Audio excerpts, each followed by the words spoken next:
Hey everyone, it's Brian with Jones Harvesting, and I'm here in a wheat field located in Oneida, South Dakota. And you can see behind me the really large elevator complex located in Oneida. That's right, South Dakota. That is a really bizarre and weird thing to say to you because the last time we got together I was in southwest Kansas. So, what happened in Nebraska, right? Well, one of our most dreaded scenarios has indeed come true, and that is two states that are ready to harvest at the same time. While we were finishing up in Kansas, we realized that this is something that could possibly happen, and we had been in touch every couple of days with our farmer in Nebraska. And when we finally knew that there was simply no escaping it, we were simply going to have to choose which state we were going to be in. We worked with our farmer there, and this is where long-standing relationships and friendships come into play. We gave him ample time to know that we just simply could not be there, and he is making arrangements for another harvesting crew to harvest his wheat this year, and he hopes that we can all do business together again next year. So we loaded up all of our equipment and made that over 600-mile move from southwest Kansas here to the central part of South Dakota to Oneida. As you can guess, this really adds insult to injury, as many of us had little or no work in Oklahoma and Texas because of the drought. Kansas didn't go very well because of terrible rain and hail, and now we're forced to abandon acres in Nebraska to be to South Dakota on time, or vice versa, depending on what type of jobs crews have. We just simply can't change it though, but it is absolutely unideal, as you can imagine. It's a terrible financial blow when we are already struggling to have work, to have to go ahead and actually intentionally leave behind acres that you had to do, all because the weather won't cooperate. It really stems from the really cold and late snowy season that the spring dealt much of the Midwest. Those late snows and cold temperatures meant the wheat just did not ripen very quickly in Nebraska this year. And while South Dakota had similar type of weather, the wheat, for whatever reason, was able to stay more on schedule with its normal ripening. So here we are in South Dakota, and we hope to be able to start harvesting this weekend. A few more days to sit here, and let me tell you, we are getting antsy to do some work because we just have not been able to go and do a normal type of harvest situation where we go out and work weeks on end harvesting, and we're hoping South Dakota will finally be that place.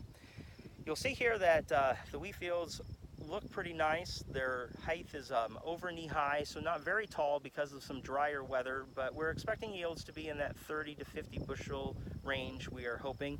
South Dakota has such large, wide open spaces. The combine operators definitely love this here. Finally get into some square mile fields and get in some good harvesting.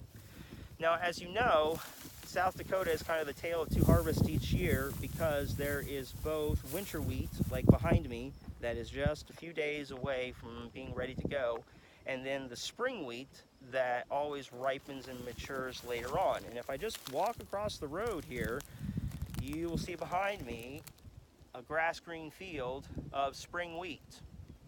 We were afraid that because of the very late seeding of the spring wheat, because of that cold and snowy weather, that there could be a huge gap between when we finished harvesting the winter wheat and we're ready to be on spring wheat. But it has kind of caught up over the summer and stayed on schedule, which is how this sometimes works out. And it looks like we'll probably be able to move pretty quickly from the winter wheat into the spring wheat. Spring wheat is looking pretty nice. You can see while it is still grass green, it's about the same height as the winter wheat. There are a few heads that are starting to change color a little bit here, and a few fields are starting to show hints of a golden color. So we will hopefully be able to start harvest here and just continue on without much of a delay until we wrap up everything in South Dakota. The next time we get together, which I want to do here in just a few days, I'm going to take a tour of this area, which is Sully County, and I want to bring some photos and videos to you to document an incredible hailstorm that passed through this area just shortly before the 4th of July. It's probably one of the most notable hail events that has occurred in the state in recent history, and it was devastating, to say the least.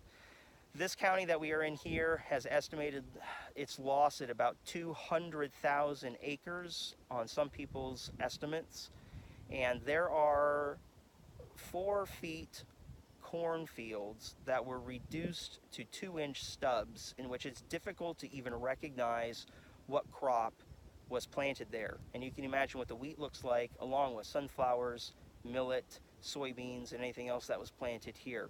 It is unbelievable of the devastation and the damage to property like grain bins that also occurred. And I wanted to share that with you. So while we're waiting for the winter wheat to finish ripening up, I'll make my rounds, take some photos, and document some video for you, and check back here in just a few days, and I will show that to you. And it's kind of sombering, and it's not very positive news, obviously, to the farmers that are here. But we are still fortunate personally that we have only lost a small number of acres overall to harvest here, while other crews will not have been as fortunate, and much of the wheat, or nearly all of the wheat that they had intended to harvest, was taken out by that hailstorm. So I wish I had a little bit more positive news. It seems like every time we get together, I kind of have a bad situation that I'm trying to explain to you, or things aren't going very well, and I feel bad about that. But I guess the point of getting together like this is to show you really what it's like to be on a harvesting crew, and what wheat harvest is really like. And some years are very different than others. And sadly, this year has been one of those years where the weather has not cooperated very well, and it just hasn't always been so great. But that's all right. We will get started here soon, and I'll bring you some video live from the cab finally as we begin our harvest here. And it's going to be an exciting time for everyone to finally get into some good running here in South Dakota. So until next time, take care.